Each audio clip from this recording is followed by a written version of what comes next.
भक्त और भगवान की जय। परम पिता परमात्मा के आशीर्वाद से आप सब प्रसन्न होंगे, खुश होंगे, ऐसा मुझे पूर्ण विश्वास है। क्योंकि भक्ति के मार्ग में दुख नाम की चीज नहीं है। सुख ही सुख है। कुछ लेना न देना मगन रहना, कुछ लेना न देना मगन रहना। गहरी नदियां नाभ पुरानी, केवटिया से मिले रहना। कुछ लेना न देना मगन रहना, कुछ लेना न देना मगन रहना। कहत कबीर सुनो भाई साधो, गुरु के चरण से लिपट रहना। कुछ लेना न देना मगन रहना।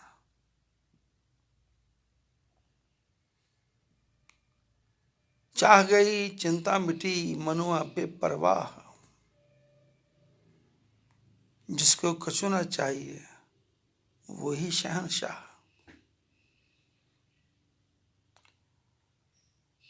परमात्मा स्वयं देता है,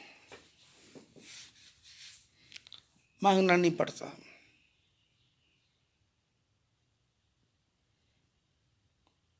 क्योंकि भगवान को पता है किसको किस चीज की कब आवश्यकता है।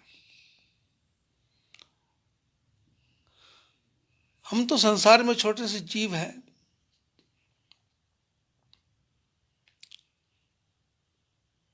ब्रह्मजाल में जकड़े हुए, मृग तृष्णा में जकड़े हुए, जन्म जन्म के प्यासे। और हमको कहीं से पानी की ओस की बूंद भी दिखती है तो हमको लगता है पानी मिल गया। रोज दूर रेगिस्तान में सूर्य की रोशनी के साथ रेत चमकती है तो हमको लगता है पानी है। ऐसे हमको कहीं से कोई गुरु, साधु, संत, महात्मा, ब्राह्मण, ईसाइयों का पादरी, मुसलमानों का गुरु, कोई भी आदमी हमको थोड़ी सी बात प्यार से बोल देता है तो हम उसके पीछे लग जाते हैं। जबकि ये सब रियलिटी नहीं है, ये सब सच्चाई नहीं है। मनुष्य दूसरे के बंधन को काट नहीं सकता। मनुष्य समझा सकता है, अकल दे सकता है दूसरे को, अपने को अकल नहीं लेता। ज्ञान है, सब बुद्धि है, सब कुछ है, और अकल अपने ऊपर लागू नहीं करता। दूसरों को समझाएगा, दूसरों को ज्ञान देगा, दूसरों को अच्छी अच्छी बातें करेगा, लोगों को बोलेगा गुस्सा नहीं करना, और स्वयं 24 घंटे नाक में गुस्सा बैठा हुआ है। लोगों को बोलेगा निंदा चुगली मत करो, लेकिन स्वयं तैयार बैठा है।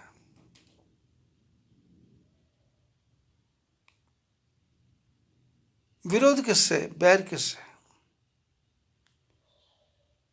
क्योंकि गोस्वामी जी ने तो कह दिया कि सारा संसार सीताराममय है।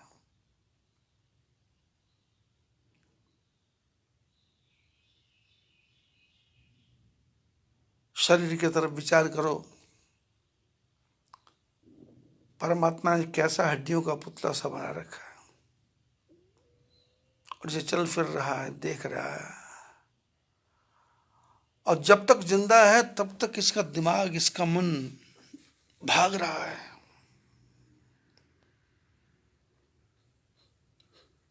सपने देख रहा है, जागते भी प्लान बनाता है, सोते भी प्लान बनाता है, उठते भी प्लान बनाता है। जब तक अकेला बैठा है तो भी इसका दिमाग चलता है, कहीं सामने से दूसरा कोई आ गया तब तो फिर दिमाग इसका और ज्यादा चलने लग जाता है। क्योंकि सामने वाले के प्रश्न का उत्तर देना है, और प्रश्न का उत्तर देने का मतलब है तुम उससे ज्यादा चालाक हो। फिर इतना ज्ञान तो है नहीं, इतनी बुद्धि तो है नहीं, इतना शास्त्रों को तो पढ़ा नहीं, इतना प्रैक्टिकल जीवन में तो हुआ नहीं। फिर वो अनाप शनाप बातें करता है। कभी आप लोग ये रिक्शा वाले हैं, रिक्शा पुलर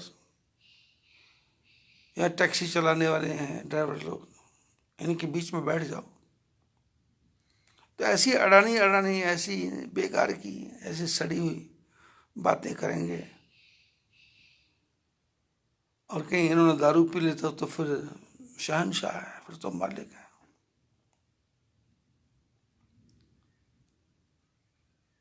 आप ट्रेन में चले जाओ, आपके सामने वाला है, आपने लाल लाल कपड़ा पहना है, आपके सामने वाला ज्ञान की बातें शुरू कर देगा। आपसे एक प्रश्न पूछूं, अरे भाई तू प्रश्न पूछने वाला कौन, और मैं तेरे को उत्तर क्यों दूं? तेरा स्टेशन दो आधे घंटे बाद आ जाएगा, तो अपना झोला उठाकर चल देगा। मेरा तेरा रिश्ता क्या है?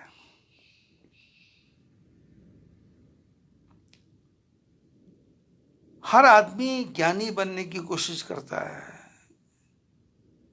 चालाक बनने की कोशिश करता है। चालाक नहीं है, चीटर है, ठग है।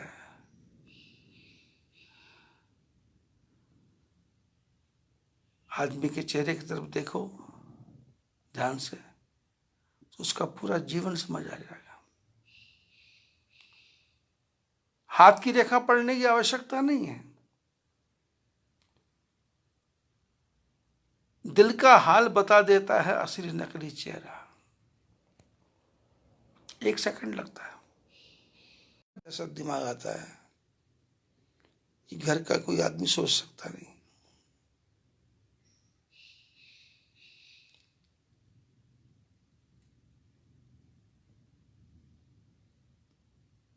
आजकल टीवी में रामायण आ रही है, भागवत आ रही है, चाणक्य आ रहा है,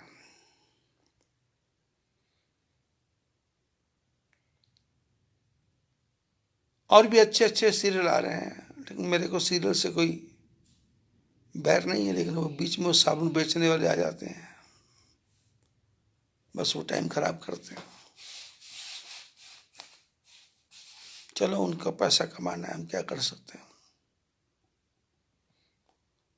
लेकिन यदि आप उस सीरियल को ध्यान से देखो, आप 1 घंटे में बहुत कुछ सीख सकते हो। कथा सुनते सुनते आपकी आंखों में आंसू आ जाएंगे, हृदय गदगद हो जाएगा।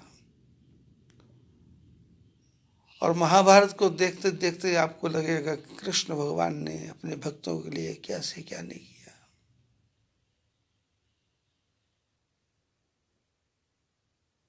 वो कभी चूड़ी बेचने वाला बन जाता है, कभी ग्वाला बन जाता है, कभी गोवर्धनधारी बन जाता है, कभी रणछोड़ राय बन जाता है, कभी वो सारथी बन जाता है, कभी वो भोजन के बाद में जूठी पत्तल उठाने वाला बन जाता है, कभी दूसरे को शिक्षा देने के लिए वो सुदर्शन चक्रधारी बन जाता है, कभी गैयों को और अपने भक्तों को रिझाने के लिए बांसुरी वाला बन जाता है, कभी वो रासलीला करता है, कभी वो माखन चोरी की लीला करता है, कभी वो उखल से दो दो पेड़ों को तोड़ देता है, उसमें से गंधर्व कुमार निकल जाते हैं। सुदामा के लिए सारे विश्व का खजाना लुटाने को तैयार हो जाता है।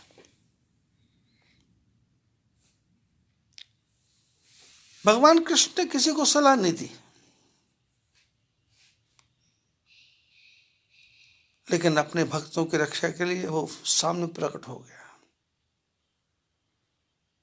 और ये बात किसी को पता चली नहीं। कृष्ण अर्जुन के साथ कृष्ण जीवन भर रहे, पर अर्जुन को ज्ञान ही नहीं हुआ कि ये भगवान है।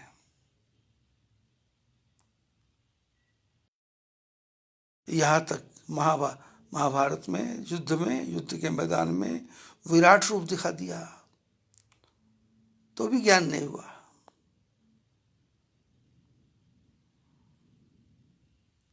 अहंकार हो गया, अहंकार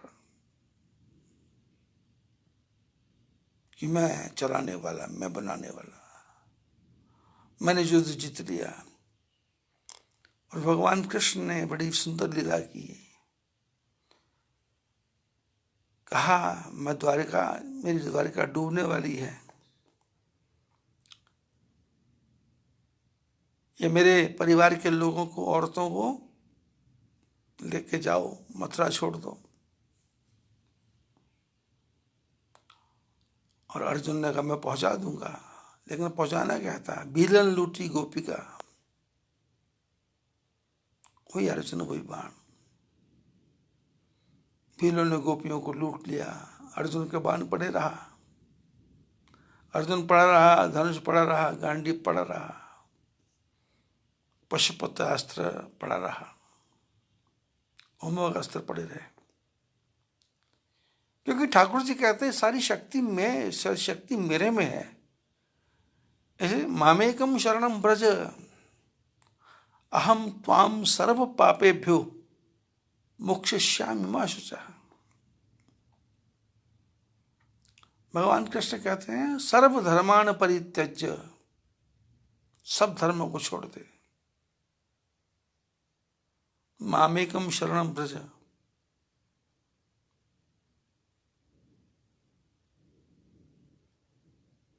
भगवान की मेरी शरण में आ जा। रामायण में लिखा है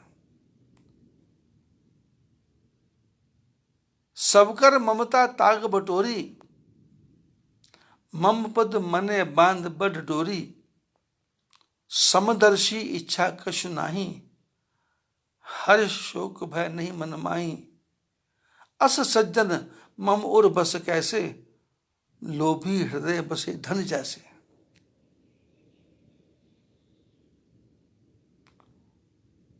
भगवान राम कहते हैं गुरु की, पिता की, माता की जी ममता है, ममता के धागे जो आपने फैला रखे हैं।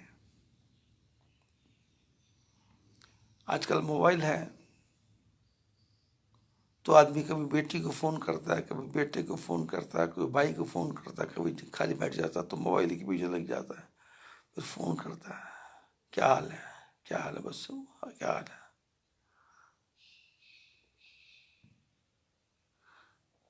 ठाकुर जी ने जन्म दिया था उसके बारे में कोई चर्चा नहीं करता, नहीं खाली बैठा है चर्चा नहीं करता, लेकिन फोन पे बातें।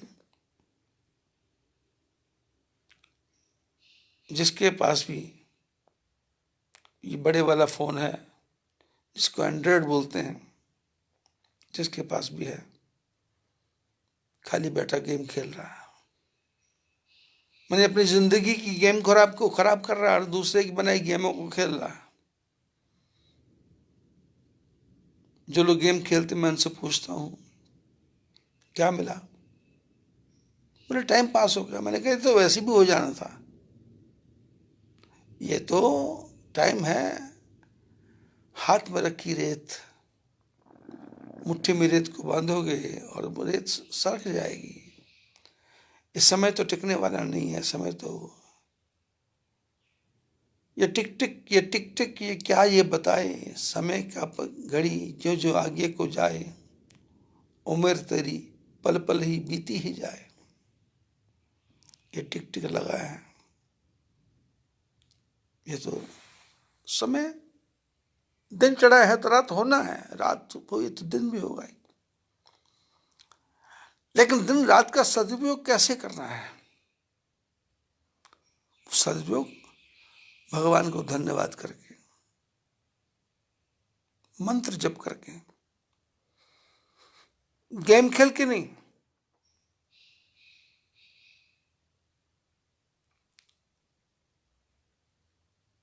आजकल माता पिता छोटे बच्चों को, जो बच्चा पैदा हुआ 3 4 5 6 महीने का, उसको वो गेम लगा देते थे और बच्चा अपने आप ही बटन दबा के उस गेम को चालू कर लेता है। बड़ी हैरानी की बात है, कहाँ से कहाँ घुमाता है, कौन सा बटन दबाना है उसको सब पता है, आगे करना है पीछे करना है, और उसका उसका गाना कहाँ लगेगा उसको मालूम है।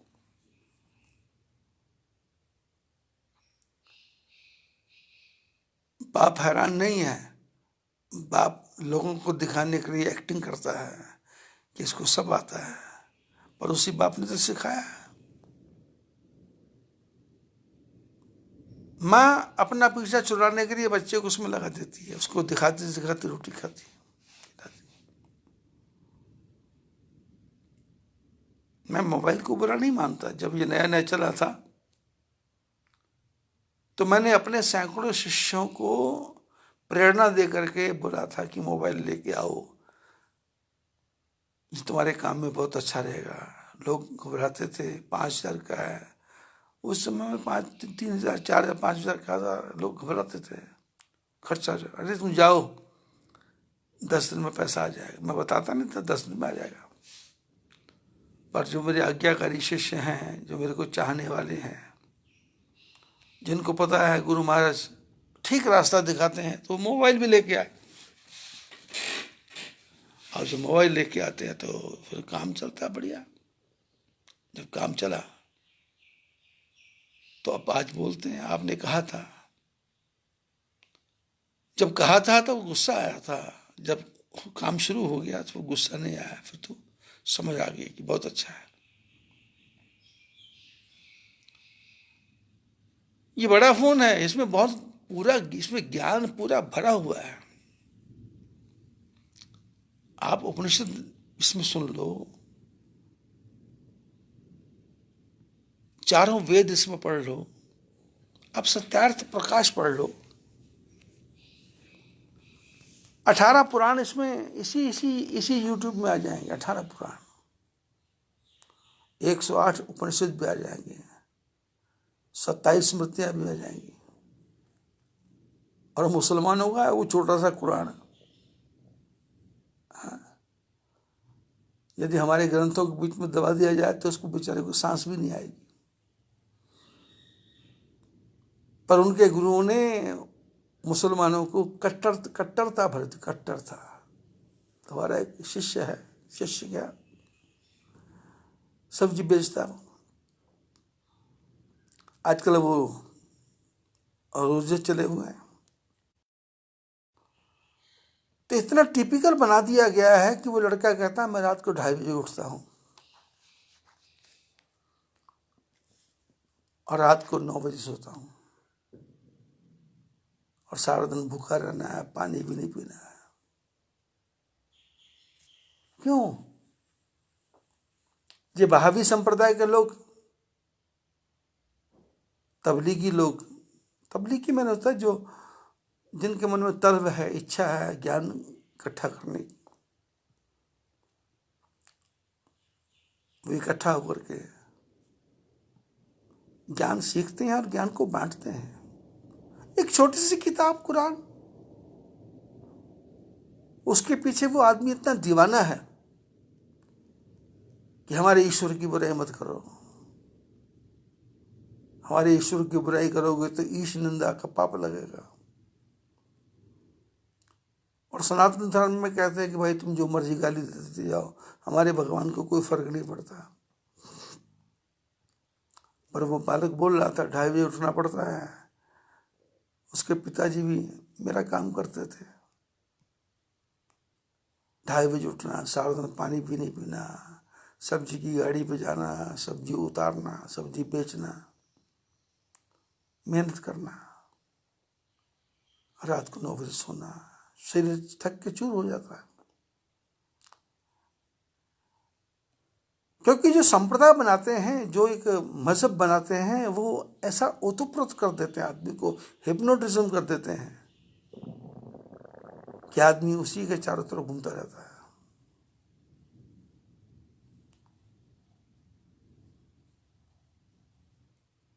सऊदी अरब वाले ने पूरे विश्व में वहाबी संप्रदाय को फैला दिया।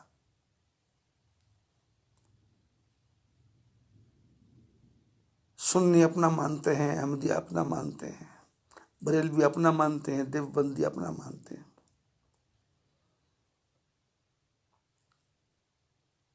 बोहरा संप्रदाय अपना मानता है, लेकिन घूम फिर के टारगेट एक है। क्योंकि उनके गुरु ने समझाया, उनके मज़हब को बनाने वाले ने कहा कि इन भेड़ों को इकट्ठा कैसे करना है, इनको 5 टाइम की नमाज बता दो, 5 टाइम की नमाज।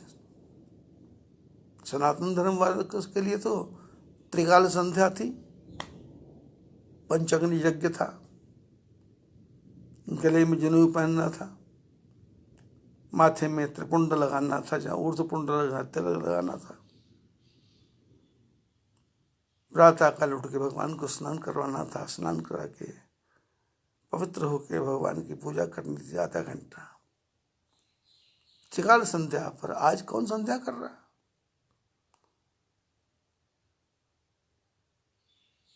एक छोटी सी किताब,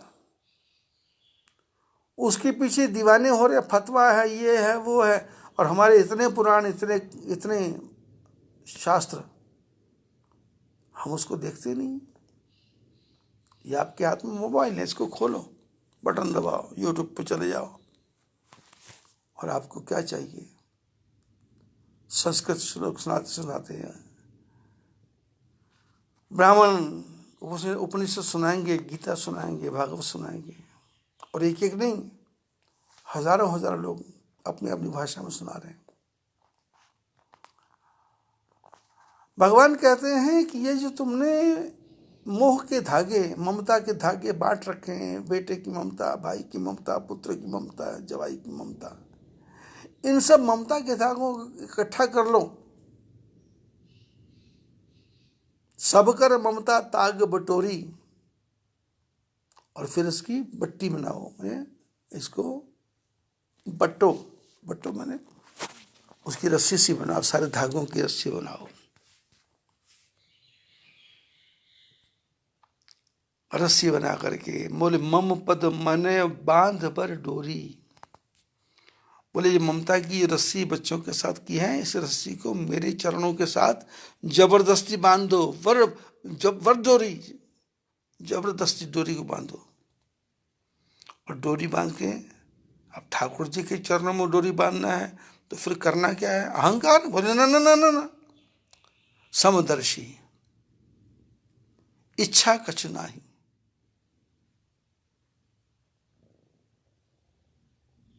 हर्ष शोक भय नहीं मन माही। समदर्शी हो जाए और मन में कोई इच्छा ना रखे कि ठाकुर जी के पास हो तो मेरे को कुछ मिल जाए, मेरे पर कृपा कर देंगे, मेरे को पैसा दे देंगे। समदर्शी इच्छा कछ नाही, हर्ष शोक भय नहीं मन माही। ना मन में हर्ष है कि मैं ठाकुर जी का हूं, ना भय है, ना शोक है। अस सज्जन मम उर बस कैसे, ऐसा सज्जन, ऐसा आदमी ठाकुर जी कहते हैं मेरे हृदय में कैसे बैठता है? बोले लोभी हृदय बसे धन जैसे, बोले जैसे लोभी के दिल में पैसा बसता है। पैसा पैसा, हाय पैसा, हाय पैसा, हाय पैसा।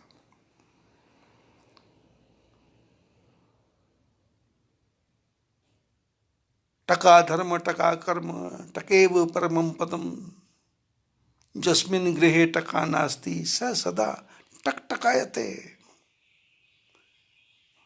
बोले पैसे सब कुछ है, जिसके घर में दाने उसके पागल भी सियाने।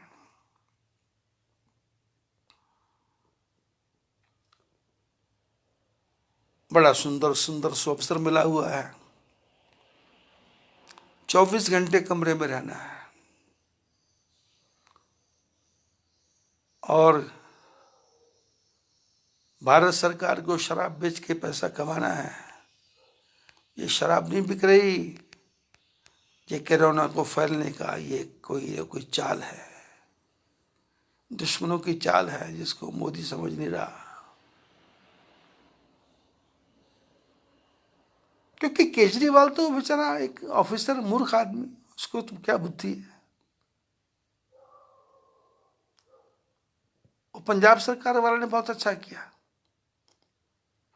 उसने कहा शराब चाहिए आप ऑनलाइन मंगवा लो, ठेके पे आने की जरूरत नहीं है, डिलीवरी घर पहुंच जाएगी, 70% टैक्स दे दो, उसके बाद 150 रुपये अलग से बोतल का दे दो, घर ही पहुंच जाएगा।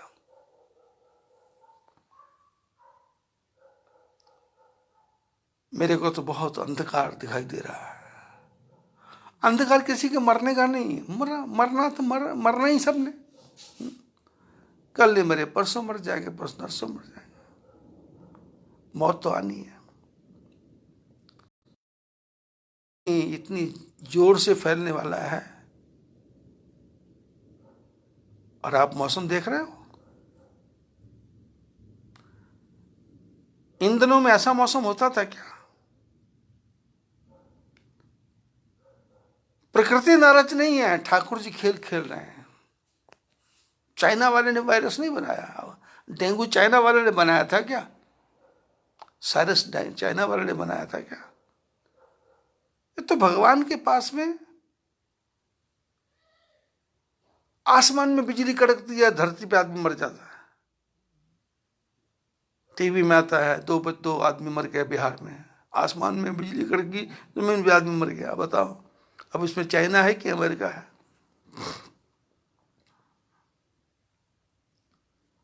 बिजली की लाइन का तार टूटा, जमीन पे हजारों बकरियां मर गई जल के। ये चाइना का है या इसका है? परमात्मा ने मारना है तो उसके पास में कोई कोई परेशानी नहीं हो, तो उसको उसको एक क्षण लगता है। और आपको मौत से डर लग रहा? भगवान के भक्त होकर मौत से डर लग रहा? अरे मौत मौत भगवान की दासी है। ये शरीर है, ये तो नष्ट होने होना है। शास्त्रों में कथा आती है,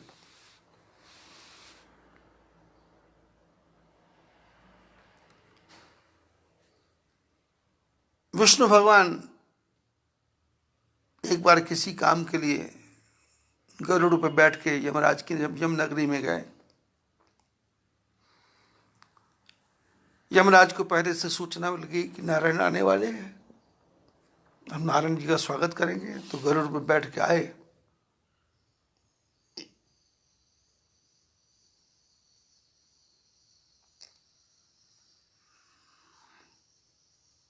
यमपुरी के बाहर अपने गरुड़ को उतारा।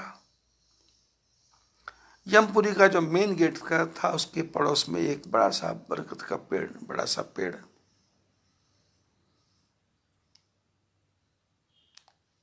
भगवान नारायण का स्वागत किया, चरणों में प्रणाम किया, और हाथ पकड़ के जब गेट के अंदर घुसने लगे तो यमराज ने घूम करके पेड़ की तरफ देखा, और देख करके, आदमी का स्वभाव होता है आगे पीछे देखता है, तो गरुड़ भी देख रहे थे कि यमराज ने पीछे देखा, तो शायद मेरे को देख रहे होंगे कि भाई ठीक ठाक तो है ना। जैसे हम लोग गाड़ी के रखते हैं तो ड्राइवर का ध्यान रखते हैं कि भाई उसको भी चाय दे दो, उसको भी नाश्ता दे दो। तो गरुड़ जी तो विमान है, वाहन है। तो गरुड़ ने सोचा मेरी तरफ देखा होगा। यमराज कमरे में चले गए। इधर पीपल के वो बट या पीपल कौन सा पेड़ था पता नहीं, उस पेड़ पे एक कबूतर फड़ फड़ फड़ फड़ करने लगा, पंख फड़फड़ाने लगा। अब जब फड़फड़ की आवाज आई तो गरुड़ जी का सहज ध्यान गया कि ऊपर कौन फड़फड़ कर रहा है। तो देखा कबूतर फड़फड़ कर रहा। तो गरुड़ जी ने सोचा कि मैं पक्षियों का राजा हूं, तो मेरे को देख के ये डर गया होगा, तो इसलिए फड़फड़ कर रहा है। तो गरुड़ जी उड़ के उसके पास गए, बोले भाई मेरे आने से क्यों घबरा रहा है? मैं राजा हूं, पर प्रजा है तो मैं राजा हूं, तू घबरा क्यों रहा है? ये कांप क्यों रहा है? कबूतर ने कहा आपके आने से नहीं कांप रहा, आपको तो मैं प्रणाम कर रहा हूं। पर अभी अभी आपने देखा वो जो यमराज जी हैं, उन्होंने पीछे घूम के मेरी तरफ आंख करके देखा था, तो तो मैं समझ गया मेरी मौत आने वाली है, इसलिए मेरे को घबराहट हो रही है। गरुड़ जी ने कहा कि तू यहां बैठा है, उसको क्या पता? अरे तू मेरे पंखों में बैठ, मैं तेरे को तीनों लोकों से पार पहुंचा दूंगा, 7 समुद्र पार पहुंचा दूंगा, यमराज को पता ही नहीं लगेगा। कबूतर ने कहा ठीक है, बड़ी कृपा होगी, आपका एहसान मैं जीवन में कभी नहीं भुलाऊंगा, मेरे को ले जाओ, इस मौत से निकाल दो। गरुड़ ने कहा बैठो, मेरी मेरी पीठ पे बैठो। कबूतर गरुड़ जी की पीठ पे बैठा और 1 सेकंड में 7 समुद्र पार करके एक टापू के ऊपर एक पेड़ था, उस पे कबूतर को रख दिया। बोले बैठो, कोई चिंता नहीं, यमराज को पता भी नहीं लगेगा तुम कहाँ पहुंचे हो। और गरुड़ जी वापस आ गए। थोड़ी देर की चर्चा करने के बाद में नारायण भगवान के साथ यमराज जी आए और आकर के ठाकुर जी गरुड़ पे बैठे तो यमराज ने ठाकुर जी का धन्यवाद किया, आपका बहुत बहुत धन्यवाद। अब गरुड़ ने सोचा कि शायद यमराज इसलिए धन्यवाद कर रहा है कि मेरे ऊपर भगवान बैठ के आए तो मेरा धन्यवाद कर रहा है। तो उसने कहा नहीं नहीं, ये तो मेरी ड्यूटी थी भाई, ये तो मेरी काम है ठाकुर जी को लेके जाना। इसने कहा मैं भगवान को लेके आए उसके बारे में आपका धन्यवाद नहीं कर रहा, मैं तो आपको धन्यवाद इसलिए कर रहा हूं कि ठाकुर जी ने मेरी ड्यूटी लगाई है लोगों को मारना, और मारना भी है, और यमराज ने मारा ऐसा किसी को पता नहीं चलना चाहिए, मेरे ऊपर कभी दोष नहीं आना चाहिए, ऐसा भगवान ने विधान बनाया। प्रभु की आज्ञा से सारे संसार का विनाश मैं ही करता हूं, लेकिन उसके तरीके अलग हैं। कोई नहीं कहता कि यमराज ने मारा, सब ये कहते हैं टीबी से मरा, कैंसर से मरा, कोरोना से मरा, हार्ट फेलियर हो गया, ब्रेन हेमरेज हो गया, गाड़ी के नीचे आ गया, चक्के के नीचे आ गया, पेड़ से गिर गया, पहाड़ से गिर गया, बिजली पड़ गई, हैजा हो गया, डायरिया हो गया। मौत आके लेके के नहीं, ये हो गया था तो ये मर गया, यदि ये ना होता तो ये नहीं मरता था। तो यमराज ने कहा गरुड़ जी, मेरा काम है कि जिसका मौत का समय है उसको उस समय बुलाना है, लेकिन आज मेरे ऊपर धर्म संकट आ गया था, ठाकुर जी स्वयं मेरे पास आए थे, तो अब मैं क्या बहाना करता कि भाई बाद में बात करेंगे, फिर बात कर लेंगे, मैं भगवान का अपमान थोड़ा कर सकता हूं। गरुड़ जी ने कहा तो फिर आप ये इतनी बातें आप मेरे को क्यों समझा रहे हैं, मेरा धन्यवाद। तो यमराज ने कहा गरुड़ जी, वो जो पीछे पेड़ है ना, पेड़ के ऊपर एक कबूतर बैठा था, उसकी मृत्यु 7 समुद्र पार लिखी थी।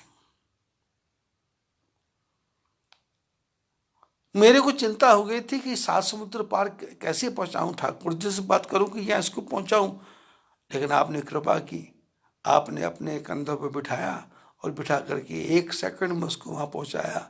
वहां बिल्ली बैठी थी, उसने उस कबूतर को खा लिया, कहानी खत्म हो गई।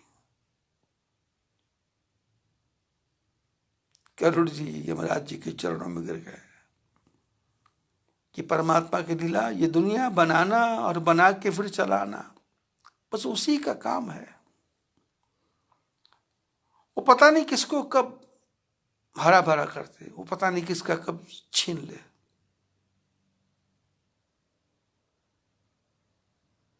रामनाथ कोविंद जैसे भारत के राष्ट्रपति बन जाते हैं, वेंकैया नायडू उपराष्ट्रपति बन जाते हैं।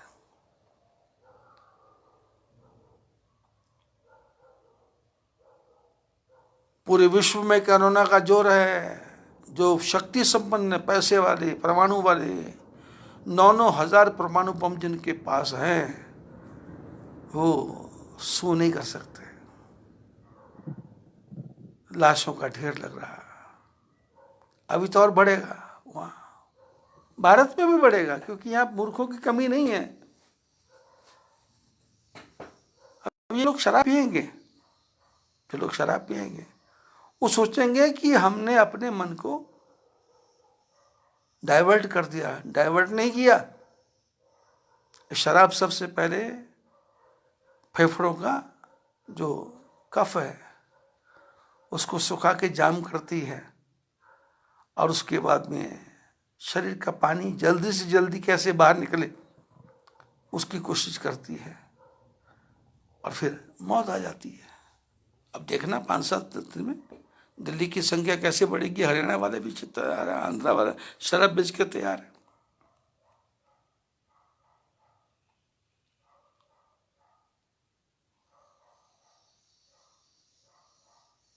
सत्य का संग नहीं करना, कुसंग के मार्ग पर तैयार है। अभी ये लोग जो शराब खरीद रहे हैं जगह जगह जाके, ये कल तक मोबाइल पे लिख के भेजते थे कि हमारे पास आटा नहीं है, चावल नहीं है, दाल नहीं है, मोदी जी आटा चावल दाल दो। आज यही लोग महंगी से महंगी शराब दे रहे हैं। और मैं टीवी पे देख रहा था, एक बुढ़ा तो पूरी पेटी भर रहा था। और आपने क्या सोचा, लॉकडाउन में शराब नहीं मिलती थी? शराब घर घर पहुंच रही थी, और वो 400 रुपए की बोतल 2500 रुपये में पहुंच रही थी, और लोग पी रहे थे। लोगों के पास, भारत में इतना धन लोगों के पास है कि आप सोच नहीं सकते। पर वो पाप का धन है। पाप का धन तो पाप में लगेगा, पुण्य में कैसे लगेगा? और फिर अब मौत सामने नंगा रूप बना के खड़ी है, तैयार खड़ी है।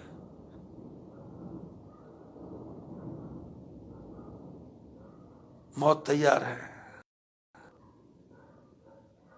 मौसम कैसा चेंज हो रहा है, क्योंकि कोरोना गर्मी में मरता है। भगवान बोले गर्मी होने ही नहीं देना, ठंडा ठंडा रखना तुमको, ठंडा ठंडा कूल कूल।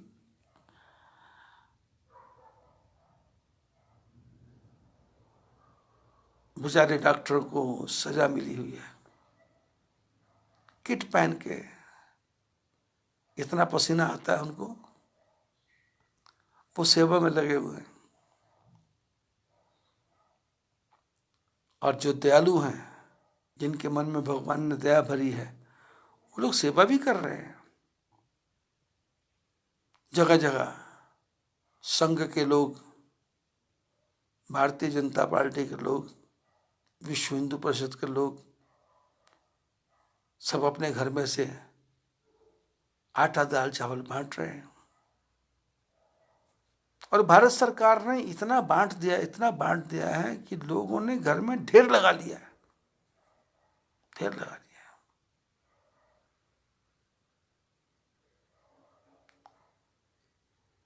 ये तो लोभियों का देश है। पर लोभ, पैसे का लोभ, धन का लोभ, अन्न का लोभ, ठाकुर जी की भक्ति का लोभ नहीं। जिसमें लोभ करना है वो नहीं करना।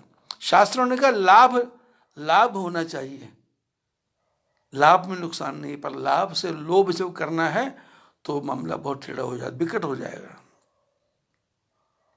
आप लोग ध्यान दोगे तो लाभ और लोभ में एक ही अक्षर का फर्क है। लाभ में अ है, लोभ में ओ है। हम जब लोग पढ़ते हैं तो अ और ओ तक जाने के लिए 7 स्टेप करने पड़ते हैं। अ आ ई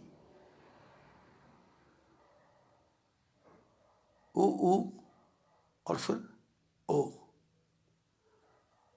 आ ई उ फिर ओ। मैंने लाभ से लोभ करना है तो 7 गुना ज्यादा आपको मेहनत करनी पड़ेगी।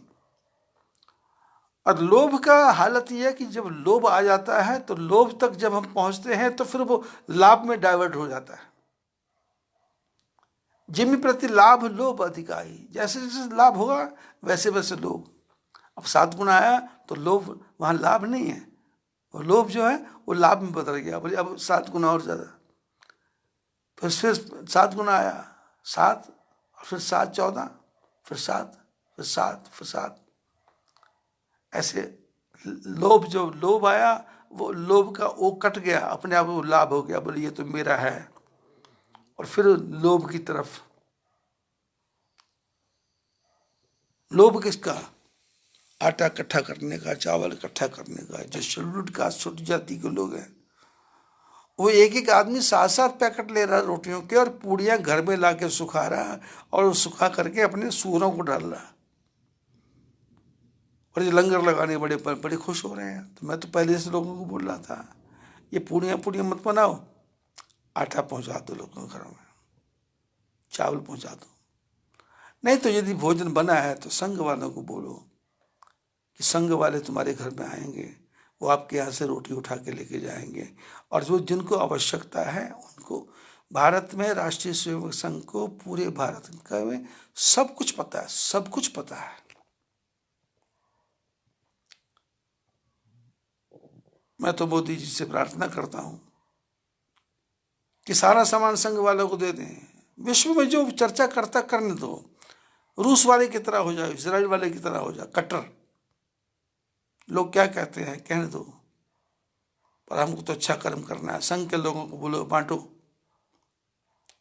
सबको भरपूर अनाज पहुंचाओ, और इनकी लिस्ट बना के लाओ। पूरी लिस्ट तैयार होकर आ जाएगी। आपको पता ही नहीं है,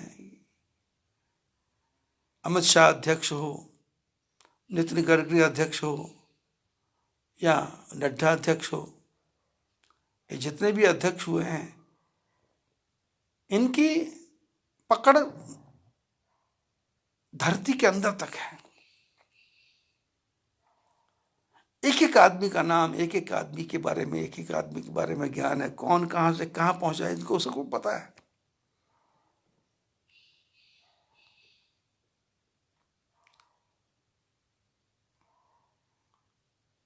और बदले में काम करवाते हो तो इनको मानदेय भी दो, थोड़ा धन दो, जिससे इनके परिवार का गुजारा भी चले। लॉकडाउन है, इसका फायदा सेवा करके उठाएंगे। आज मैं सुन रहा था बिहार में 370 डॉक्टर घर बैठे हैं, ड्यूटी पे नहीं गए। क्यों? क्यों मरना है? अरे तुमको आज पता लगता है डॉक्टर नहीं गए? भारत में तो टीचर स्कूल नहीं जाते, अध्यापक स्कूल नहीं जाते। जिनको 32,000 तनख्वाह मिलती है गांव में, अध्यापक जाता नहीं। 2,000 में अपनी जगह टीचर रखा है, वो पढ़ा के आता है। ये 32,000 आराम से घर लेके आ रहा है।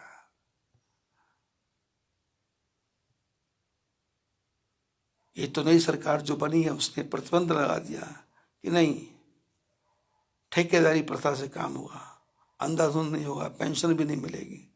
नहीं तो अरबों खरबों रुपए तो पेंशन में ही जा रहा है। हाँ? आदमी इतना लोभी है कि पैसे के लिए बीमारियों के कागज इकट्ठे करता फिरता है।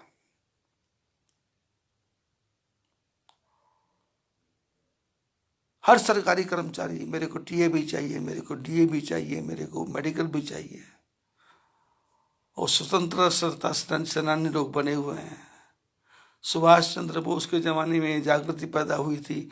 लाखों लाखों लोग वो घर में बैठे बैठे पेंशन ले रहे हैं, और मूर्ख हमारी सरकार, इनको कुछ पता चलता नहीं। इनके यहाँ तो कोई छींक मारते तो बोले छुट्टी घोषित कर दो, किसी को पाद जोर से आ जाए तो बोले छुट्टी कर दो आज की। अंबेडकर जयंती है तो छुट्टी है, माया देवी की जयंती है तो छुट्टी है। वैसे ही छुट्टियों का ढेर लगा है, और ये छुट्टियां। समाज की हालत कितनी बुरी है। हर आदमी सरकारी नौकरी चाहता है,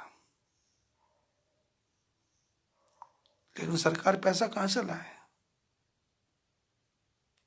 सरकार के पास है पैसा कहां है?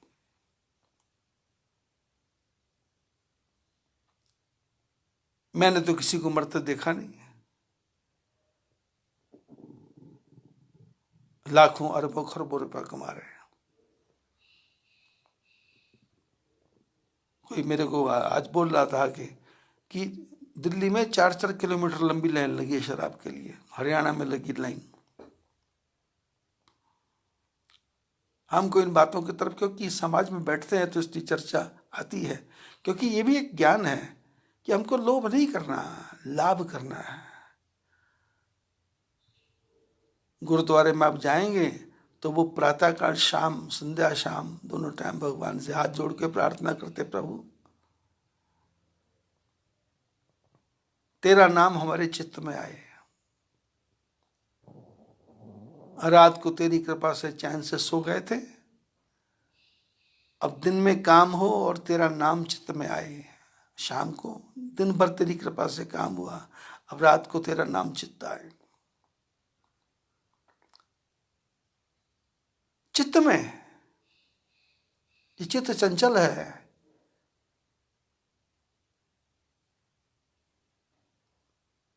मन लोभी मन लालची, मन चंचल मन चोर। लोभी है, लालची है, चंचल है, चोर है। बिना प्रेम रिझे नहीं नटवर नंद किशोर। नंद किशोर बिना प्रेम के रिझेंगे नहीं। कल के प्रसंग में अपनी चर्चा चल रही थी कि पांडवों की कैसे रक्षा की, किस किस प्रकार से रक्षा की।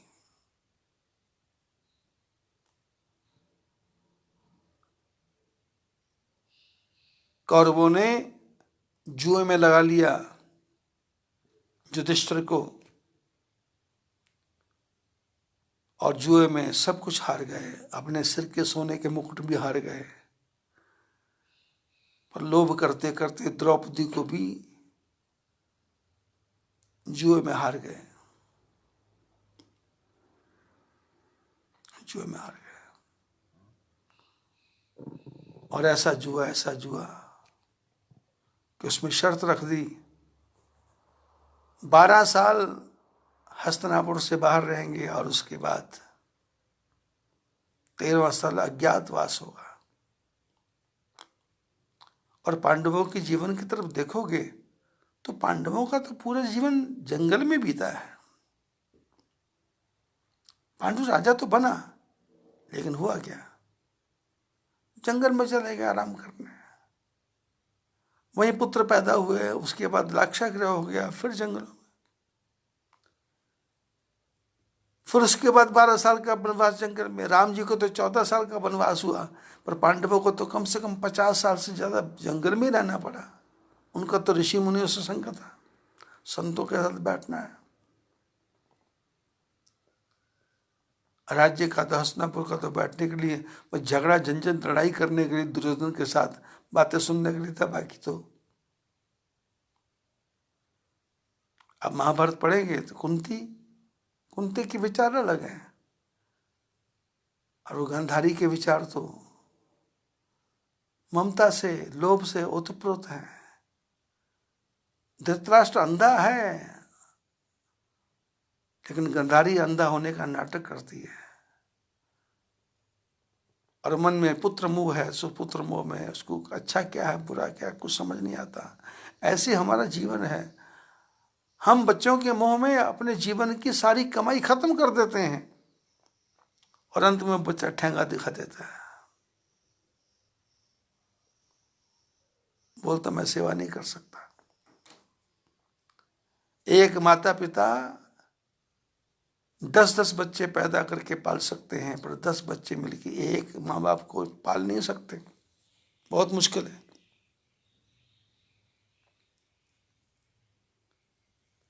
एक बार मेरे को योग लगा, दिल्ली बड़ौदा जाना था मैंने, तो हरिद्वार से ट्रेन है, देहरादून एक्सप्रेस।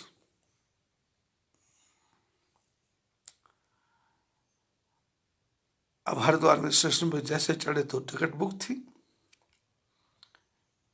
तो इतने में एक आदमी, एक लड़का अपने बूढ़े बाप को लेकर के भागा आया, उसका अटैची रखा, पानी की बोतल रखी, और सीट ढूंढते ढूंढते आया, तो मेरी सीट के नीचे ही बूढ़े की सीट थी। बूढ़े की सीट ऊपर थी, मेरी नीचे थी। तो जब देखा उसको तो सांस चढ़ा हुआ, लोगों ने भी देखा तो रास्ता दे दिया, सामान रख दिया। लड़का बोला कि पापा जी बम्बई जाएंगे, आप लोग ध्यान रखना। हमने कहा ठीक है, नॉर्मल बात है, कोई बात नहीं। गाड़ी चल पड़ी, लड़का चला गया। उसके बाद बात शुरू हुई, भाई कहाँ जा रहे हो? बोले बम्बई जा रहे हैं। यहाँ क्या करने आए थे? बोले यहाँ मेरा एक बेटा रहता है। मेरे 4 बेटे हैं, एक बम्बई है, एक यहाँ हरिद्वार में है, एक अमृतसर में है, एक चंडीगढ़ में है। और चारों बेटों ने मेरे को बांट लिया है 3-3 महीने के लिए। 3 महीने पूरे होने के एक दिन पहले टिकट बन जाता है और मैं गाड़ी में बैठ जाता हूँ, दूसरे के पास चले जाता हूँ। तो लोगों ने पूछा आपके साथ कोई नौकर चाकर? बोले नौकर चाकर कौन देता? नौकर चाकर दमे की मेरे को बीमारी है। अब वहाँ बम्बई पहुँचूंगा तो वहाँ दादर पे या यहाँ भी होगा, वो लड़का आएगा मेरे को ले जाएगा, फिर वहाँ से मेरे को बिठाएगा तो मैं तीसरी जगह चले जाऊंगा, चौथी जगह चले जाऊंगा।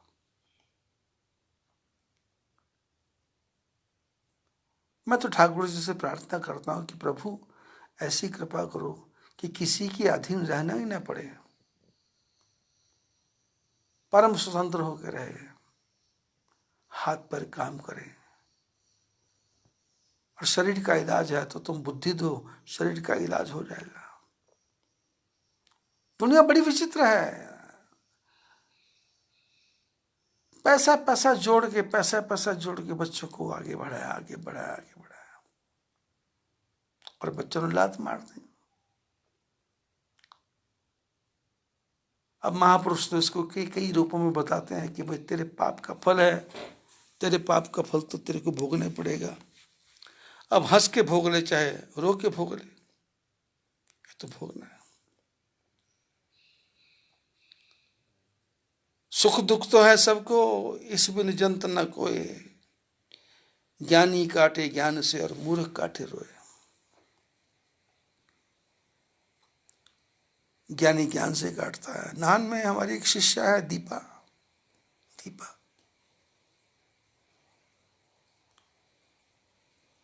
पूरा जीवन उसने किस प्रकार से बिताया, कितने कष्टों में बिताया, कितनी स्ट्रगल की, किसके लिए? पुत्रों के लिए।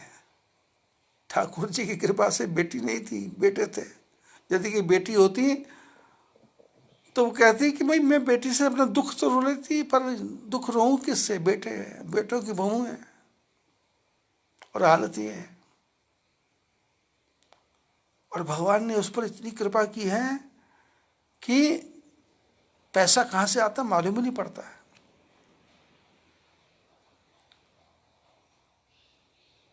माइका नैनीताल में है, रहना नाहन में है, शादी नाहन में हो गई, और अपना तन मन धन सब बच्चों पर अर्पण कर दिया, और बच्चों ने दुर्दशा कर दी, दुर्दशा। सेवा का आंखों में आंसू भर भर के जब वो रोती है तो मन में एक प्रकार से गलानी उठती है कि भाई क्या करूं मैं, कहाँ ले जाऊं इसको, दीपा को कहाँ ले जाऊं? क्योंकि बीमारियों से भरा शरीर है। मैं तो पहाड़ में, उत्तराखंड में रहता हूँ, यहाँ तो कोई डॉक्टर भी नहीं है। ऐसे हजारों हजारों लोग हैं, हजारों भरे, हजारों नहीं, करोड़ों, करोड़ों नहीं, 132 135 करोड़ लोग हैं भारत में। सारे दुखी। बाबा नानक ने कहा ना ना ना ना ना, दुखी कोई नहीं भाई, सुखिया सब संसार है, खावे और सोवे, दुखिया दास कबीर है। कबीर दास ने कहा दुखिया दास कबीर है, जागे और रोवे। संतों ने कहा उठ जाग मुसाफिर भोर भई, अब रैन कहाँ जो तो सोबत है। लोगों ने भजन को सुना तो उन्होंने कहा कि सवेरे उठने के लिए बोलते हैं। अरे नहीं नहीं नहीं, जीवन की सवेर हो गई, मनुष्य का जन्म मिल गया, अब इसमें सोना नहीं है। इसमें तो तुम्हारे को रोज रोना है कि हाय मेरे जिंदगी का एक दिन बीत गया, 2 दिन बीत गए। फेसबुक पे लोग फोटो डालते हैं, हमारा आज 35वीं सालगिरह है, मोमबत्तियां जला रहे हैं, कैंडल जला रहे हैं, फूंक मार रहे हैं, और मेरे को हंसी आती है कि इन मूर्खों को पता नहीं कि तुम्हारी जिंदगी के 35 साल खत्म हो गए, नुकसान हो गया। नुकसान होकर के तुम कैंडल जला रहे हो, और अब तो होड़ मची है।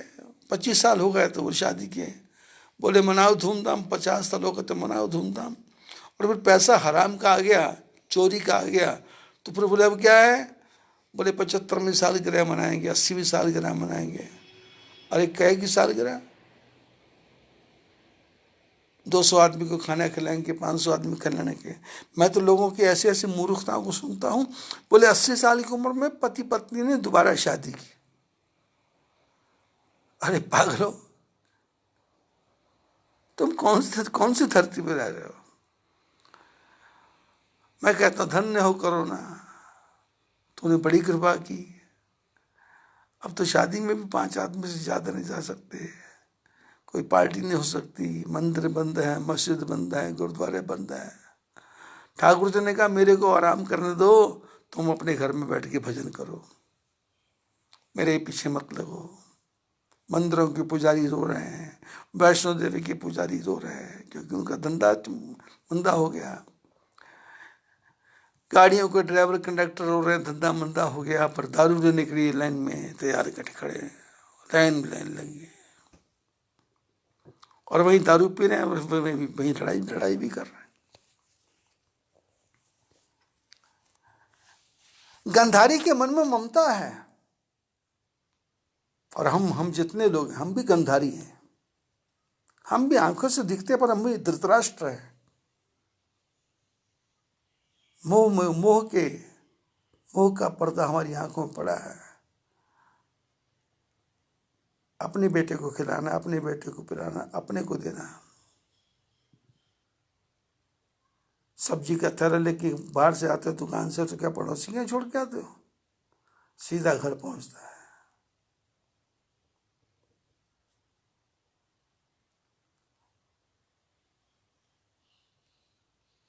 कुंती ने पूरा जीवन जंगलों में बिताया, पर आंखों में आंसू नहीं बहाए। भगवान कृष्ण ने पूछा माता जी कुछ मांगो, उसने कहा मेरे को दुख दो, बस। मैं सुख को याद नहीं करूं और दुख की फरियाद नहीं करूं, बस ऐसी कृपा करो। मेरे जीवन में दुख आना चाहिए, दुख। सुख में भगवान भूल जाते हैं।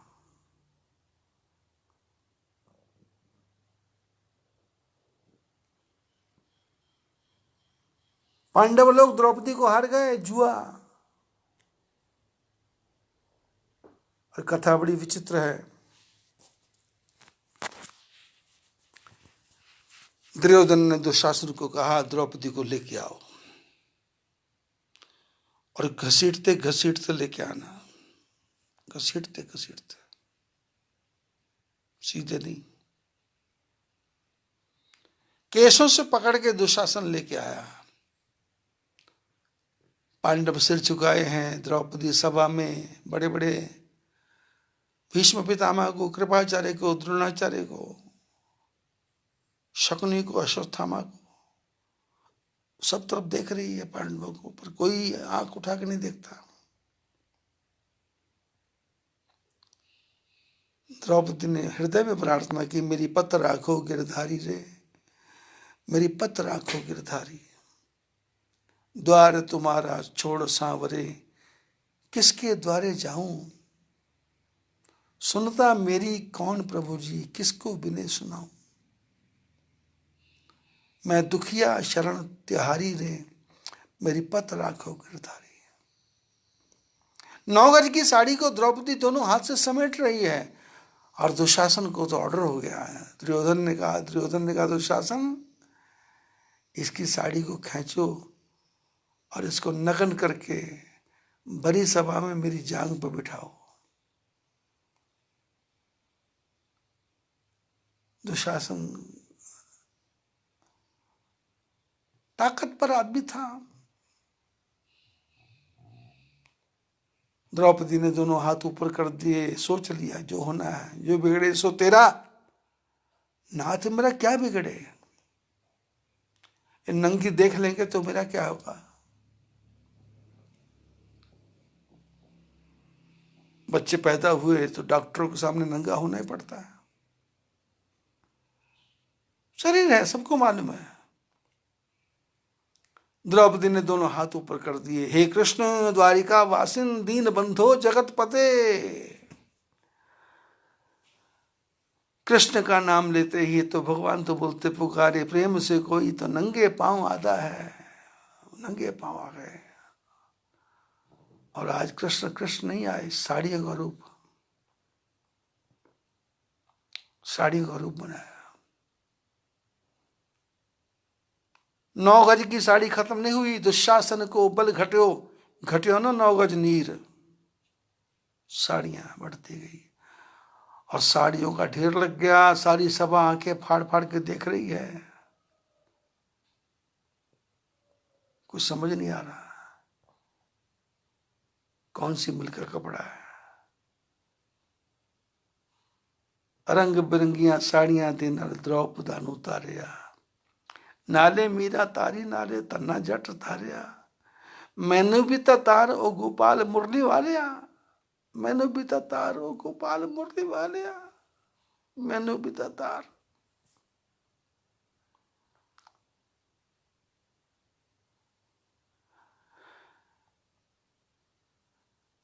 साड़ियों का रूप बना के ठाकुर जी आ गए। और हालत यह, कवि लोग लिखते हैं कि द्रौपदी पता नहीं कहा कहीं, द्रौपदी साड़ी बीच नारी है कि नारी बीच साड़ी है, साड़ी है कि नारी है कि नारी है कि साड़ी है। साड़ियों का ढेर लग गया, दुशासन थक गया, क्या करूं।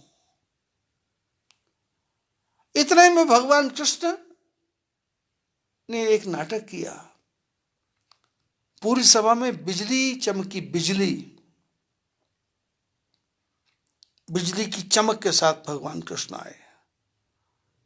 और आप लोग देखते हो जब फ्लैश होता है तो आंखें एक बार बंद हो जाती हैं, और एक बार सबकी आंख बंद हुई तो इतने में तो ठाकुर जी द्रौपदी को उठा के सभा के बाहर ले गए।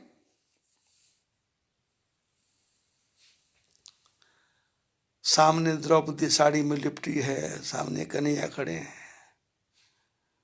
दोनों बहन भाई आमने सामने खड़े हैं। द्रौपदी कन्हैया से बात नहीं कर रही, मेरा भाई इतनी देर कर दी। भगवान कृष्ण बोले मैंने देर नहीं की भाई, तूने बुलाने में गलती कर दी। तूने कहा हे कृष्ण, तो मैं आ गया था, पर तुमने एड्रेस छाप दिया कि हे कृष्ण द्वारिका वाले, हे कृष्ण द्वारिका वासी। यदि हम किसी को पत्र डालते हैं तो पड़ोस में है तो आवाज मारो तो आवाज आता है, लेकिन हम उसके द्वारिका वाले पते पे चिट्ठी डालेंगे तो चिट्ठी द्वारिका पहुंचेगी, वो पढ़ेगा तो आएगा। तो भगवान बोले तूने कहा द्वारिका वाले कृष्ण आओ, तो मैं द्वारिका गया और वहां से आया, इसलिए मेरे को देर हो गई।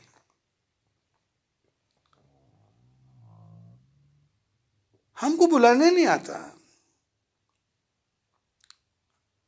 और बुलाए तो वो तो क्षण भंगुर जीवन की कलिका, तो क्षण भंगुर है, 1 सेकंड में पहुंचने वाले ठाकुर जी, क्षण क्षण भी नहीं है, आंख आंख झपके उससे पहले ठाकुर जी आते हैं। पूरी सभा के बीच में कितनी देर में ले गए, आंख झपकी और द्रौपदी बाहर। भगवान कृष्ण बोले तूने पुकारा, मैं आया, पर तुमने एड्रेस गलत लिख दिया। भगवान को तो घटघटवासी बोलते, तो ही आ जाते ठाकुर जी।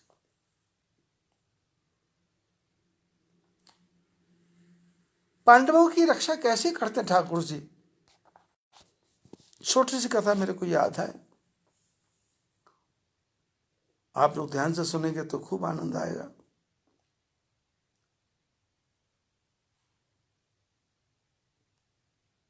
13 साल का अज्ञातवास भोग करके पांडव जब वापस आए तो भगवान कृष्ण कौरवों के पास गए, दुर्योधन के पास, कि देखो पांडव बुढ़े हो गए, इनको 5 गांव दे दो।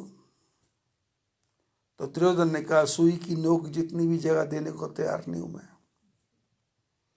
भगवान कृष्ण युद्ध की घोषणा करके आ गए। अब युद्ध की घोषणा करके आगे पांडवों से आगे युद्ध की घोषणा पांडवों ने कहा, स्वीकार है प्रभु, जैसे नचाओ वैसे नाचेंगे, हमारे को कोई आग्रह नहीं है, जैसे नचाओगे वैसे नाचेंगे।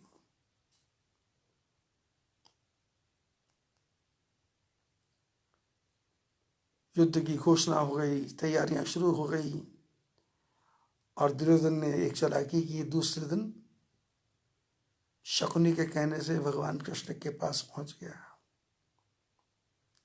और कथा में लिखा है, जब दुर्योधन पहुंचा था तो भगवान विश्राम कर रहे थे, दोपहर का समय था। तो दुर्योधन भगवान के सिरहाने की तरफ जाके बैठ गए कि जब आंख खुलेगी तो बात करेंगे। और अर्जुन तो ठाकुर जी की सेवा में रहता ही था। थोड़ी देर में अर्जुन आ गया तो दुर्योधन को लगा, बहुत बुरा लगा कि अरे ये भी आ गया क्या, इसको किसने भेजा होगा। और वो आया, अर्जुन आया, और अर्जुन आकर के ठाकुर जी के चरणों में एक आसन रखा था, वहां जाके बैठ गया। भगवान की आंख खुली, भगवान ने कहा, अर्जुन तुम कब। अर्जुन कुछ बोलता, उससे पहले दुर्योधन ने कहा, पहले तो मैं आया। भगवान उठ के खड़े हो गए, कैसे पधारे, क्या क्या करूं। सोचा, मन में विचार किया कि शायद दुर्योधन का मन बदल गया होगा कि चलो 5 गांव नहीं थे, 1 गांव दे देंगे, चलो झगड़ा खत्म कर दो, लड़ाई करके क्या फायदा, जितना टले उतना टल जाए, ठीक है।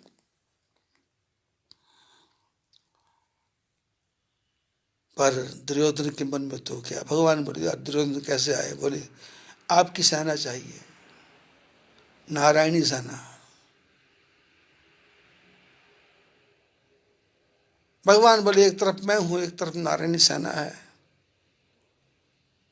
दुर्योधन ने कहा, नारायणी सेना क्या करेगी, बोले युद्ध करेगी। बोले आप, बोले मैं तो कुछ नहीं करूंगा, रथ चलाऊंगा। तो दुर्योधन ने कहा, तो फिर मेरे को वीडियो फिल्म थोड़ा बनाना है, मेरे को तो युद्ध करना है, अब तुम्हारी मेरे को क्या जरूरत है। भगवान कृष्ण को छोड़ के दुर्योधन चला गया, सेना ले गया। और भगवान को तो इतना क्रोध, इतना क्रोध, गुस्सा अर्जुन पे कि अर्जुन तुम लोग मूर्ख थे, ये तो मेरे को पता था, पर इतने महामूर्ख हो मेरे को आज पता लगा।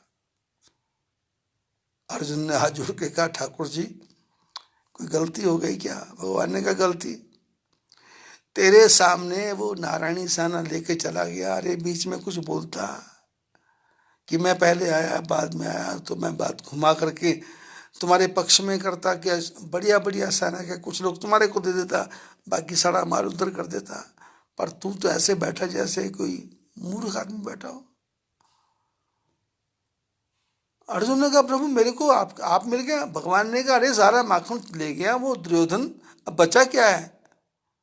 अर्जुन ने कहा, चिंता नहीं ठाकुर जी, माखन कोई भी ले जाए, पर माखन चोर तो हमारे साथ रहेंगे ना, आप हमारे साथ हैं, हमको सेना की क्या जरूरत है। आप एक पलक झपक दें तो भ्रिकुटी विलास सृष्टि न हुई। ये कौरवों का क्या है, नारायणी सेना का क्या है। आप आंख बंद करें, सारी सृष्टि खत्म, आप आंख खोले तो सारी सृष्टि तैयार हो जाए। मेरे को तो आप पर पूरा विश्वास है। भगवान ने कहा, अर्जुन कल को युद्ध होगा और इसमें कहीं तुम हार गए तो। अर्जुन ने कहा, यदि हार गया तो चिंता नहीं, 100 फुट ऊंचा मंच बनाऊंगा, ठाकुर जी उस पर आपको बिठाऊंगा और कलंक का काला टीका तुम्हारे माथे पर लगाऊंगा और सारी दुनिया को बताऊंगा कि भगवान की भक्ति करने से कुछ फायदा नहीं है, भगवान की भक्ति नहीं करो। भगवान बोले, अरे ऐसा मत करो, ऐसा मत करो। और यदि तुम जीत गए तो। बोले जीत गए। तो ऊंचा आसन तो है, उस पे अपने आप को बिठाऊंगा और चंदन का टीका लगाऊंगा माथे पर, दुनिया को बताऊंगा कि हरि के नाम का धंधा करो, सच्ची कमाई है, गवाही है सुदामा की, बड़ी कीमत चुकाई है। सुदामा जानते हैं, मीरा जानती है, बड़े बड़े संत जानते हैं, नरसिंह भगत जानते हैं कि भक्ति करना आसान नहीं है। चाहे लॉकडाउन हो, चाहे कोरोना हो,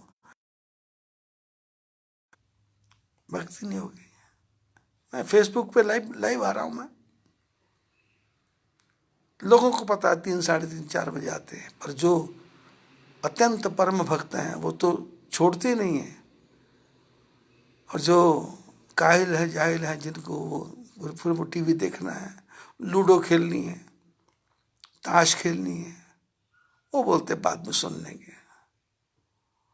और हमारे वो रोहित साहनी जैसा आदमी है ना, सुनना नहीं है। उसकी माँ 3 दिन से बोल रही है मेरा मोबाइल ठीक नहीं है, उसको अपने झंझट पड़े हुए हैं। और एक वो राकेश है बैल, उसको बोलो सत्संग सुनते हो, बोले नहीं, घर वाली सुनती है, वो मेरे को सुना देती है। मैंने भक्ति है पर अज्ञान का पर्दा पड़ा हुआ है।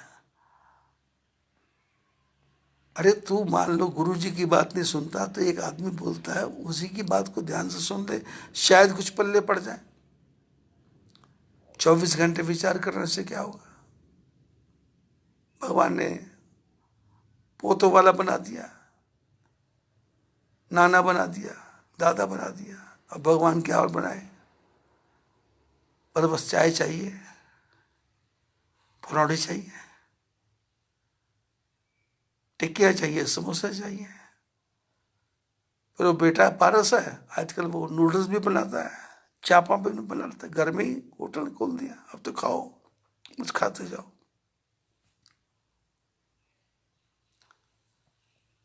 मन मेरे आंखें नहीं लगता, ये मन कहना नहीं मानता। मन्नेव मनुष्यानाम कारणम बंधु मोक्षयो, मन के जीते जीत है, मन के हारे हार। ये मन मानता नहीं है, मन भटक जाता है।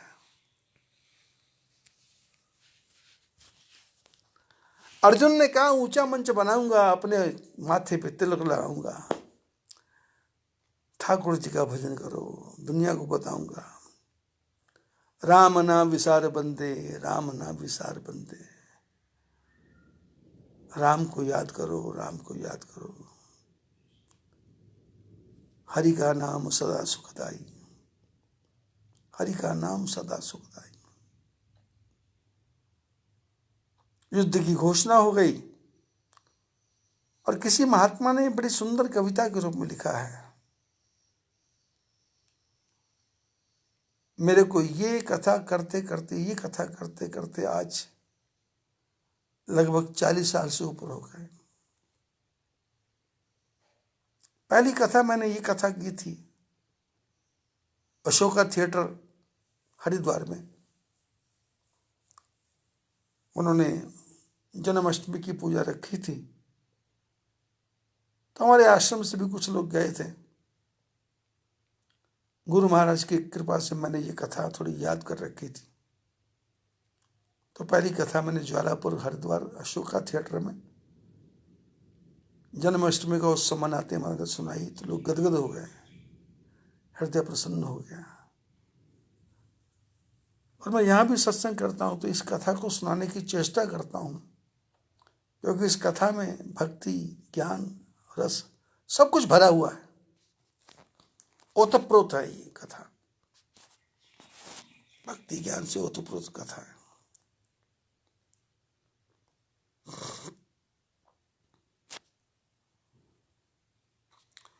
कौरव पांडवों का युद्ध शुरू हुआ, सारी सेना इकट्ठी हो गई। लिखा है कि मार अर्जुन की न कौरव सह सके, मरने वाले हाय तक न कह सके।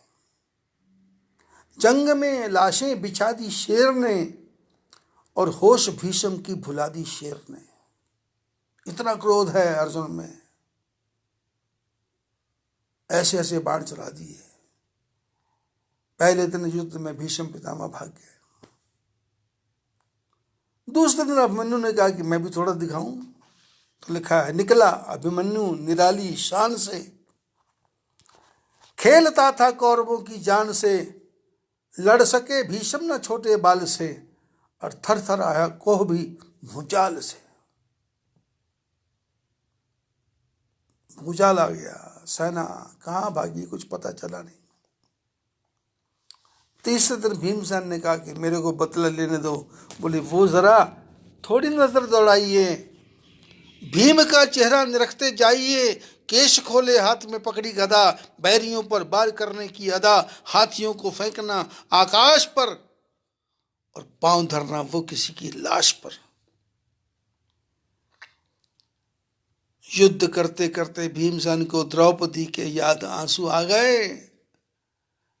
युद्ध करते करते भीमसेन को द्रौपदी के याद आंसू आ गए और पल में 14 कौरवों को जिंदा ही चबा गए।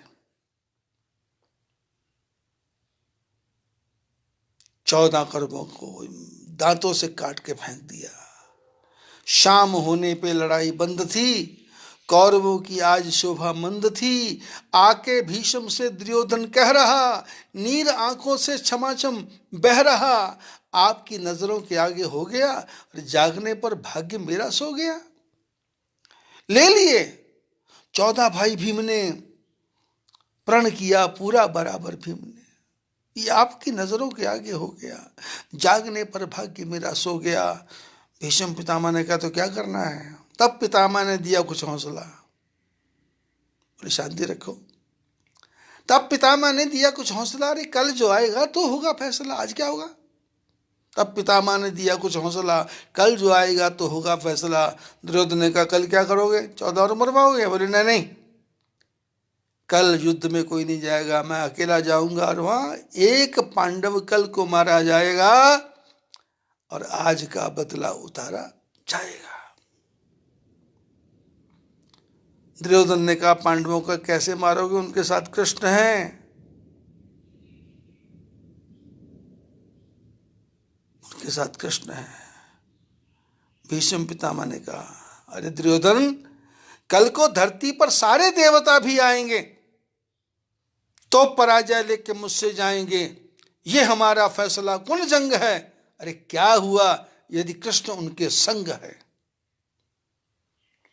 भीष्म पितामह ने प्रतिज्ञा कर दी, उनके साथ कृष्ण है तो क्या हो गया, कल को 33 करोड़ देवता भी आएंगे तो भी मैं एक पांडव को जरूर मारूंगा। चल दिया सुनकर दुर्योधन मुस्कुरा। पांचों भाई बैठ के विचार करने लगे कि कल ना जाने किसकी बारी आएगी, कल ना जाने किसकी बारी आएगी, किसकी गर्दन कल उतारी जाएगी, कौन मरघट में सुलाया जाएगा और कफन सिर किसके बंधाया जाएगा। पांचों भाई विचार करते हैं। दुर्योधन ने कहा मैं, अर्जुन ने कहा मैं, नकुल ने कहा मैं, सहदेव ने कहा, युधिष्ठिर ने कहा मैं, और भीमसेन ने कहा झगड़ा मेरा है, मैं जाऊंगा। आज 14 मारे हैं, कल को 28 मारूंगा, उसके बाद मरूंगा।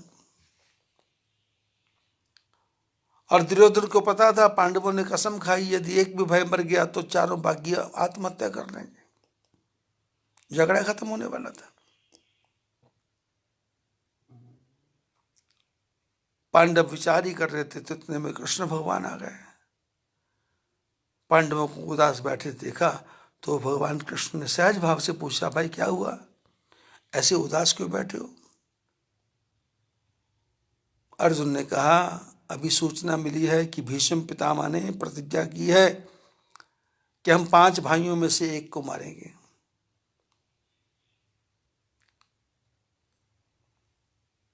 हमको चिंता है। भीष्म ने कहा है कि एक पांडव कल को मारा जाएगा। भगवान कृष्ण बोले कब कब कब कब कब कब कब मारा जाएगा? बोले कल।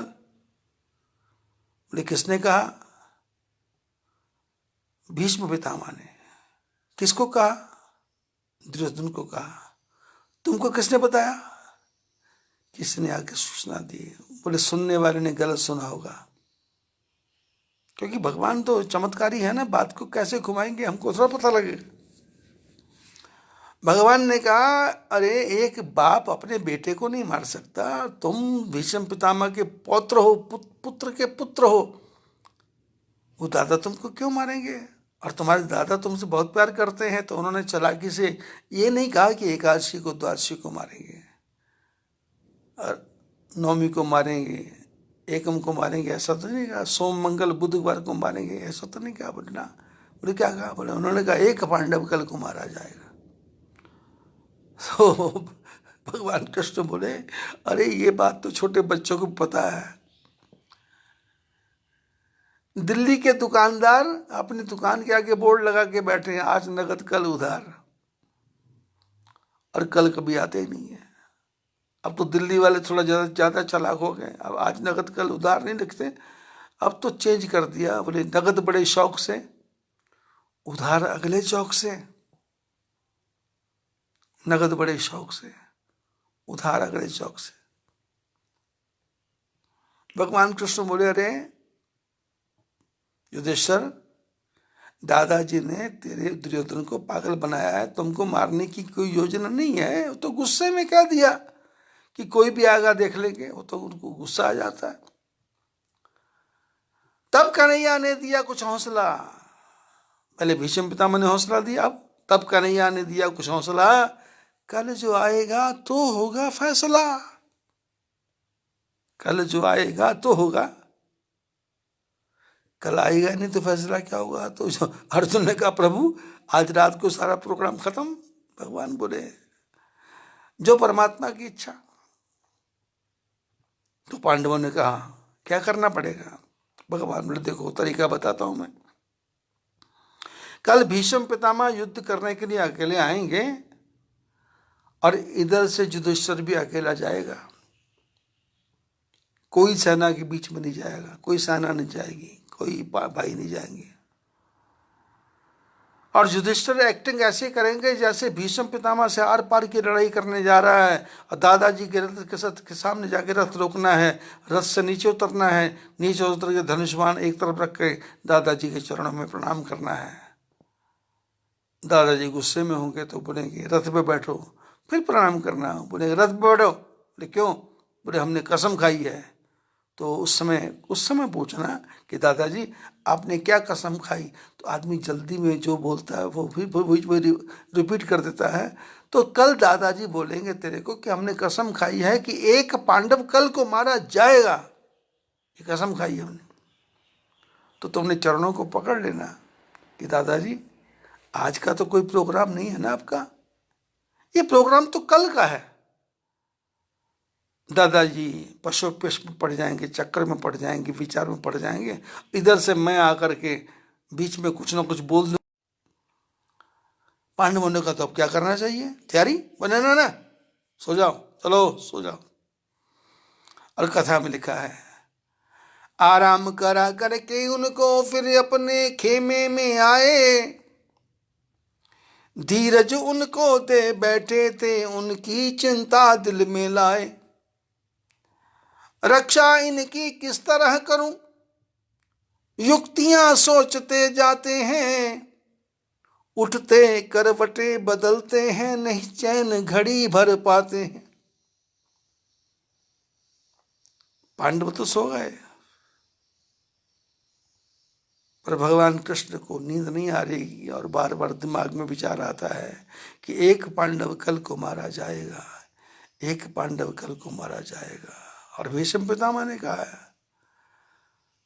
तो संसार में कोई उनकी बात काट नहीं सकता, एक मरेगा, एक मरेगा, एक मरेगा। सारी रात बीत गई, कभी उठ के बैठ जाते हैं, कभी करवट बदलते हैं। प्रातः काल 2:30 बजे अचानक भगवान कृष्ण की 3 बजे अचानक सीधे चले द्रौपदी के यहाँ पहुंचे, उसको बोला 2 साड़ी निकालो। द्रौपदी ने 2 साड़ी निकाली, एक द्रौपदी को लाल रंग की साड़ी पहना दी, खुद पीले रंग की साड़ी पहन ली। सोचकर माधव उठे प्रभात में, बांकापन है जिनकी हर एक बात में, द्रौपदी को जा पुकारा श्याम ने, झट से दिया आवाज शोभा धाम ने, द्रौपदी बहना ठो दिन हो गया, जीतना मुश्किल तेरे बिन हो गया। तुम दुबकते पांव चलती आओगी, जो कहूं निशंक करती जाओगी। लाल रंग की साड़ी द्रौपदी को पहनाई, पीले रंग की साड़ी आप पहनी है। द्रौपदी को ले गए मोहन वहां, ब्रह्मचारी भीष्म का डेरा जहां। 3 साढ़े 3 तक तो भीष्म पितामह के डेरे पे पहुंच गए, क्योंकि भगवान कृष्ण को पता लग गया था कि दुर्योधन अपनी पत्नी को 4 बजे प्रातःकाल रोज भेजता है भीष्म पितामह से आशीर्वाद लेने, और भीष्म पितामह रोज 4 बजे आशीर्वाद देते हैं। कन्हैया उसके पहले दासी का रूप बना के द्रौपदी से चलते चलते 3:30 बजे ही भीष्म पितामह के डेरे के पास खड़े होकर जाके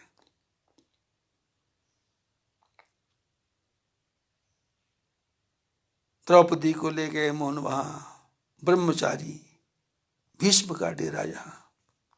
और वहां जाकर के द्रौपदी को कहा अंदर जाओ, घूंघट लंबा निकालो, और जब तक दादाजी आशीर्वाद ना दे तब तक अपना चेहरा दिखाना नहीं।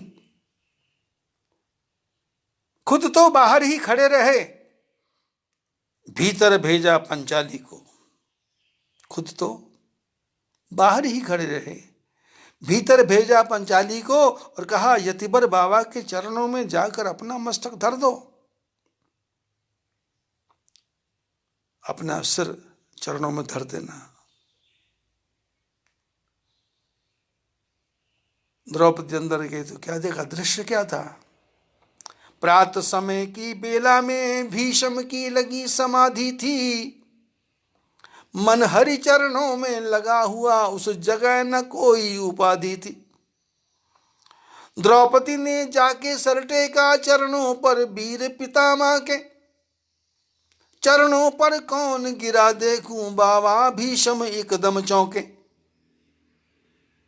क्योंकि दुर्योधन की पत्नी को 4 बजे आना है, ये तो थोड़ा जल्दी हो गया।